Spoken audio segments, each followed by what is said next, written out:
Peace and love, everyone. Good afternoon. My name is Stacy, and I am here today to present an oral presentation on mindfulness.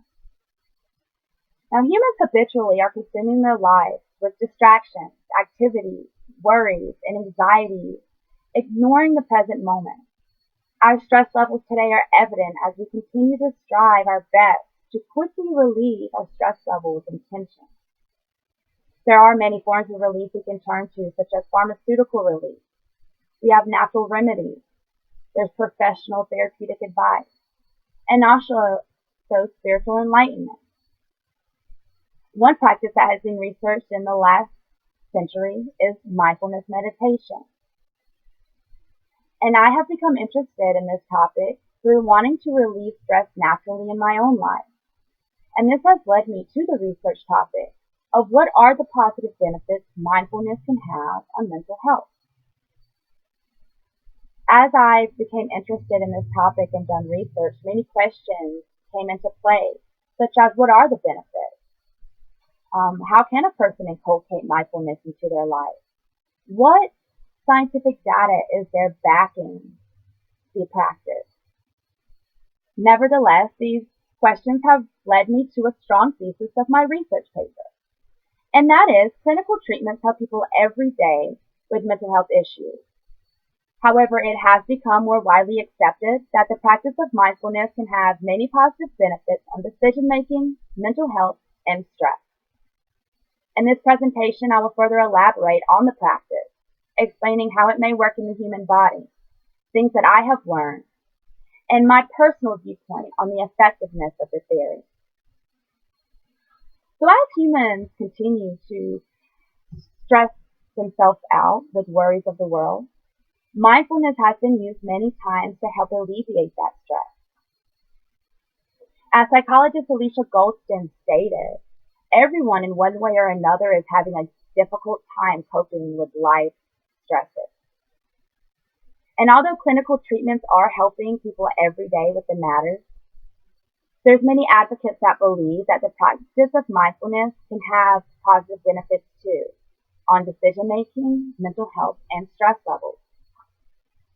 Research has suggested that through the practice of mindfulness meditation, one may experience benefits such as clarity and focus, feelings of empathy, being able to be more in the moment, better decision-making skills. A former director of the Oxford Mindfulness Center named Mark Williams stated that mindfulness is knowing ourselves as a whole, inside and out. It is a usual pattern in our society for people to get caught up in their daily lives. But this practice can connect them better with their emotions and choices, giving them the ability to focus, reduce stress, and understand clear. The practice can also help you put yourself in someone else's shoes, be more patient and empathetic when it comes to understanding a different point of view than yours. A study in 2007 supported the thesis that mindfulness helps a person focus more on intellectual tasks versus if a person didn't practice mindfulness.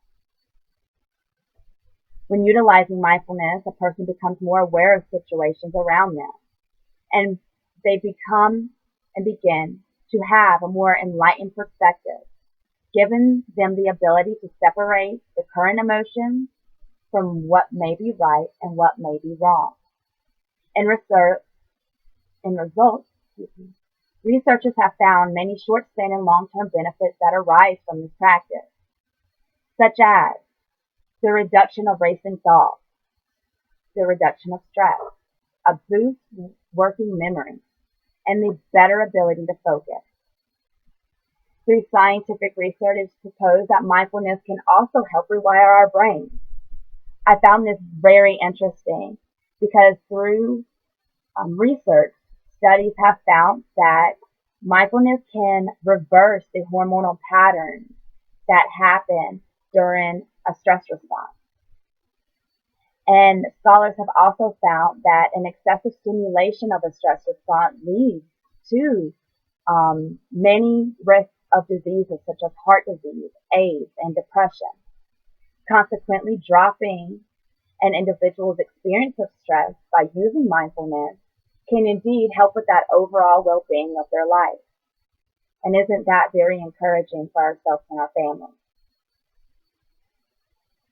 Indoctrinating mindfulness practices into an individual's life can help people become more aware of their habitual reactions that they unconsciously do and help them relate to themselves in a more innovative way, interrupting those stress cycles and habitual habits they may have had when dealing with stress, forming a new way of thinking and possibly a new way of life.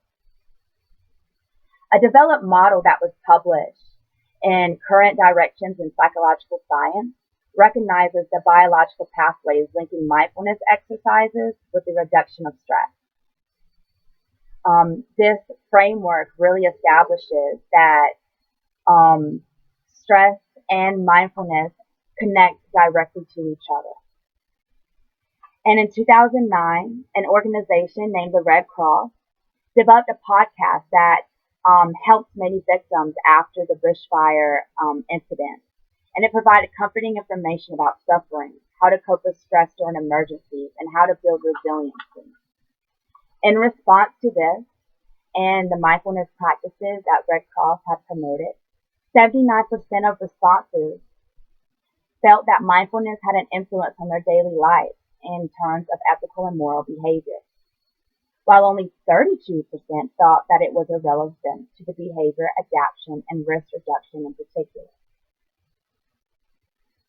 In other words, more people did find that using mindfulness helps with their coping skills.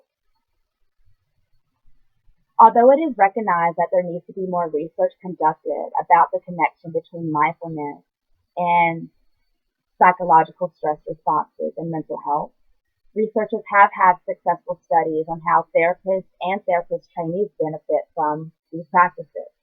They have indeed reported more feelings of empathy towards their clients and a heightened feeling of compassion, decreased stress levels, and a better quality of life by using mindfulness meditation.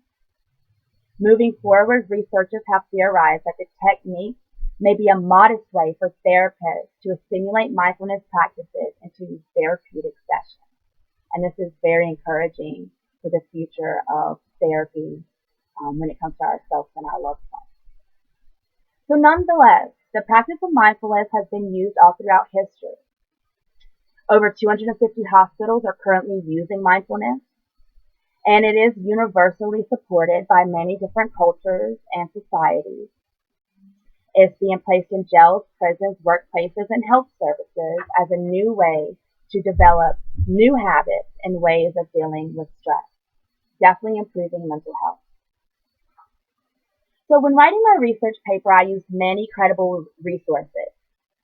Some examples include scholastic research from Lund University's Centre of Sustainable Studies in Sweden. Many other articles I use are from the American Psychological Association. I definitely feel that studies provide information that backs up the thesis and helps readers better understand the uses and benefits mindfulness can have.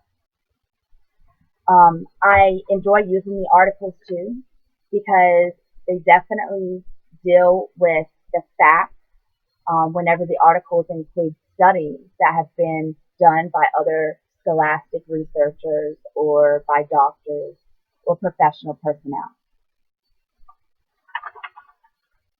Scholastic research is a nice indicator of the factual information and is absent of the biased opinions. And when dealing with mindfulness, it can be a topic that needs a lot more discussion. So finding that factual information was awesome.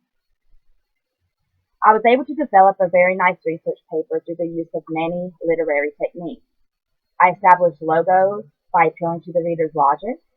I used logos by encouraging suggestions that initiatives need to be taken to have more research done on this topic. I used ethos drawn from research because they provide a good number of data, statistics, and even visuals supporting the results of how mindfulness can have a positive effect on mental health. I also use ethos by providing examples of notable agencies and scholars such as the Red Cross organization and the American Psychological Organization. Through the research process, I reached my goal of learning new information about mindfulness. My personal belief is that mindfulness does have a positive effect on mental health. Although I am new to the technique and the strategy and inculcating it into my own life, the few times I have used it, I have noticed a more sense of calmness and empathy and willingness to step back and have a deeper look on a situation before I make a judgment.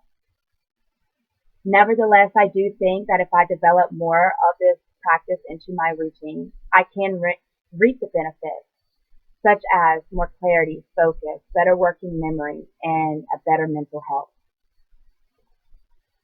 Mindfulness can bring about forgiveness. It can bring about patience and future relationship satisfaction versus many old habits that I have established and practiced my entire life. I do believe that mindfulness can bring a lot of positive benefits to mental health for not only me, but the world around me.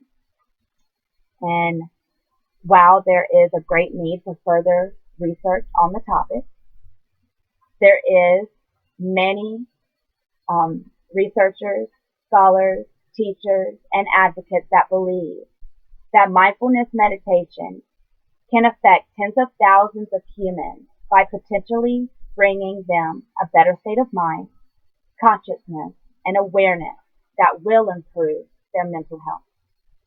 Thank you so much for your time today, and I hope that you have enjoyed my oral presentation on mindfulness and the positive benefits it can have on mental health.